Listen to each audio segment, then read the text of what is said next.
coyote tracks in the road.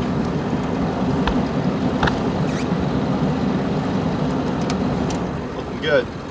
Alright guys, the first spot of the year. Come over here. You can see all the coyote tracks over there and then the big run right here for them.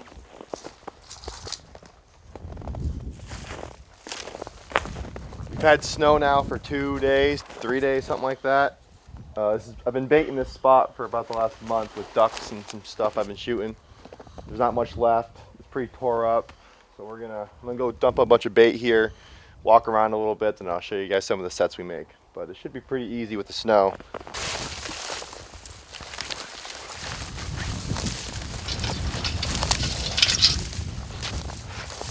So right here's a pretty easy place. You got trails coming in right here, trails coming in right here, trails coming in down here.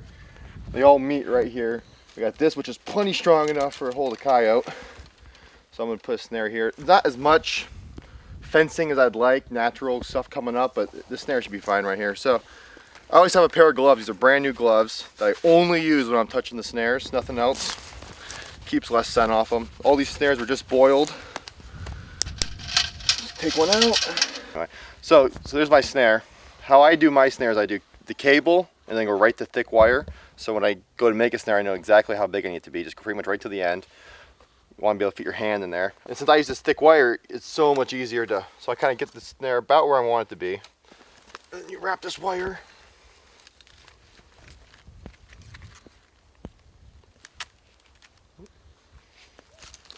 Right around the tree. A few times. And then if I have some extra, like this is a small tree and it's not going very far, I like to wrap it around this. It just kind of gives this whole arm some extra stability. And it's not going anywhere. So now we got it, close, but it's obviously not perfect. And since with this wire, it makes it so easy just to bend it and make it however you want. All my coyote snares have a deer stop. If you don't know what that is, for when a deer walks by, it only gets that small. So you can, if a deer steps in it, a deer gets foot out without catching the deer. But it's still plenty small enough to kill a coyote or a bobcat, either one that gets in here.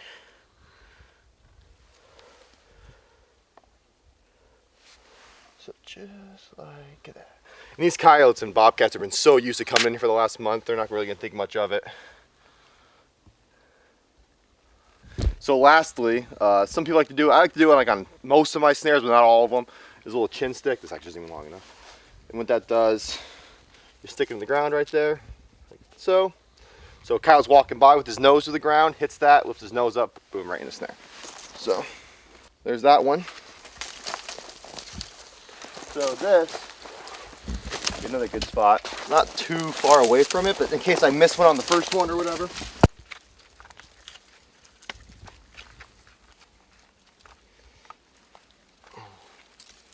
Open up the snare.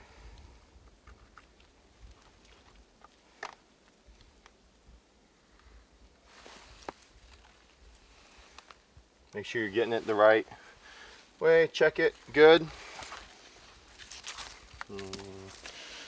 Chin stick maybe.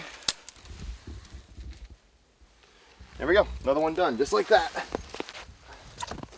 Like right here's another snare. Actually, more I think. From last year. And this one's perfect. So this one, the other one was just right behind Cody here. As long as sometimes they don't take the winter very well, or the summer very well, and they look all bad, but it's not too bad. But you can see, this one's about perfect. I'm freaking already got coyote tracks right there. Just get a little more out of it. Oh, and then you can always, if it's not perfect, you don't want to do a lot of, they call this fencing. You don't want to do a lot of fencing when it comes to coyotes. They get a little paranoid about it, but just a little bit, something like that. Just enough to maybe get them to come into your snare. And there we go, another one done. All right, guys, we got 8 snares set up in this location. 3 of them were from last year, and I got 5 new ones set up. I could probably keep going, but I got most of the trails, so we'll see what happens the next couple days. We got I have 5 bait piles total, but I want to get at least 3 of them done today. So we're gonna go to the next one.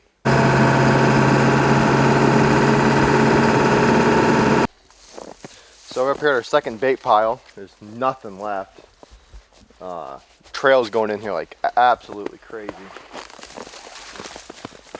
So this one shouldn't be too hard to trap at all. Carcass over there from a lamb. Trails are, oh man, this is gonna be good. So I'm gonna go grab some more bait, rebait it, and then start setting snares. Just gonna walk around here. I mean, I can just see great places to put snares everywhere. So get a bunch done, and I'll show you guys maybe some of the better ones or stuff.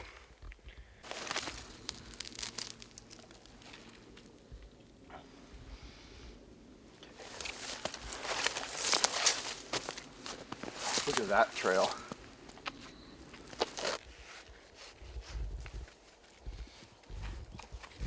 I guess the other thing I wanted to show you guys is you kind of see, you can see on this cable. Number one, when it just sits alone, it makes it almost like an oval or a perfect circle. Most snares you see are teardrop shape, and if you're having that problem when you're snaring, the best thing to do is you take this about from here to this like quarter of it. And I've already done this one, so it's not the easiest thing to show you guys, but basically you just take it and you just bend, you bend it. You bend it pretty good until you get the shape you want. What that also does is almost like spring loads the snare. So now you actually got extra tension pushing. So as soon as something goes, it jumps down the cable and it closes a lot faster than a normal snare would. All you gotta do is just basically get one little bump and it's already too far around their head from the back out. Also block this little side trail out of the way when I make the snare. But any of these two would be great choices, and you could do that little one too if you wanted, if you had to. But in places like this where there's a lot of cover, a lot of good trees, you can really be picky on where you want to set your snares. Sometimes there's really good trails I won't set just because there's not a really good spot for it, and trails that aren't used as heavily. But if it's a perfect spot for a snare, it's usually where you want to go. I mean, these coyotes are using this like crazy. So we got 8 snares set here. I think 5 of them, or 4 or 5 of them, were already here from last year. I just had to reset, so that was good. Made it quick. We're only here for probably 5-10 minutes. So I got a bucket full of snares and some more bait piles to go check. So we're gonna move on.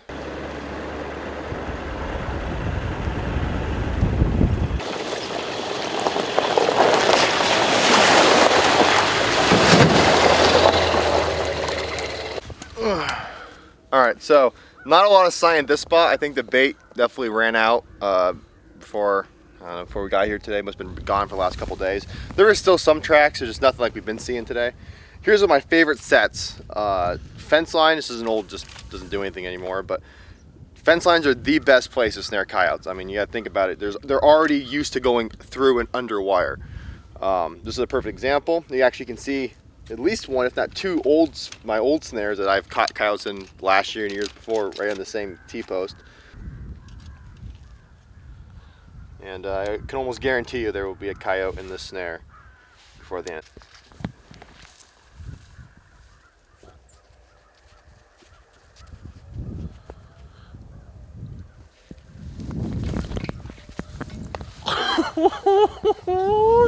Nailed him!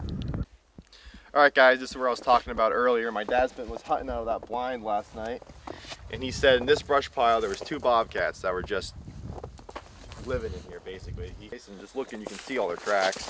So they're definitely coming up and around here. So let's put a snare right there though, just that little pinch point. 1 bobcat snare right there. I think it'll be good. It looks like they walked through there 3 different times yesterday. So we'll see. I think it'll work good. Alright guys, we're at the second bait pile of the day. I don't see anything at first, but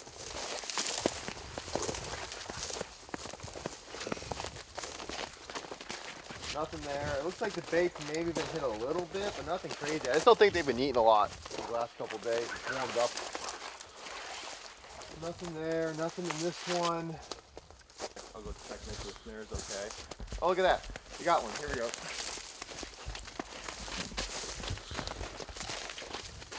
This is the first coyote of the year. He looks like he's alive somehow. Yeah. So we will, this looks like a very big one. It looks like it's around his neck. I'm not really sure what happened, but we'll get him dispatched and then we'll give you guys a better look when everything's all done. So. Alright guys, we got him taken care of. No problem. So just gonna kind of show you a little bit. I mean, you can see these snares just get, that's why I use thicker wire, 3/32, which is pretty big cable for coyotes. But you can tell that even that, I mean, it was far from breaking, but it gets shredded. Perfectly right around the neck, so either he didn't pull hard up, but apparently he did, or he might have just been caught. I've had that happen before, where I've had animals literally get caught as I'm pulling up. It's hard to say, there's so many tracks in the snow, but regardless, we got him. And I don't think he's that, I don't know. I'm no professional, but he's definitely not a big one. It's like a male, young male, but good fur on him, I think. It's hard to tell with all the mud, but it's like a nice coyote. So all right, guys, we're just pulling up to our third bait pile of the day. Driving in, I can see we had a coyote in the fence up here, so I know we at least got one. So we're gonna go. I can go show you guys that one, and then any other ones we might have. But it's on this way. All right, guys. So this one's definitely still alive. This one got around the body. He must have shot through this fence. So we're not gonna waste too much time. Put him down. But looks like a real pretty one. This one definitely looks like a pup. So.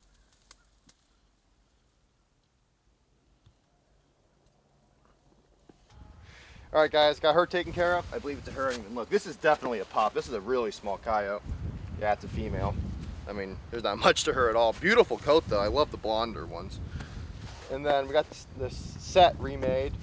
You can tell here, we recorded setting this set, which would be cool to go back and look at, but you can see there's at least 2 or 3 other snares that have caught coyotes on this pole that I weren't able, like this one. You just get so wrapped up, I just snip them instead of trying to unwound them. But she tore us up pretty good, so I put this fencing here to try to keep them from coming this way.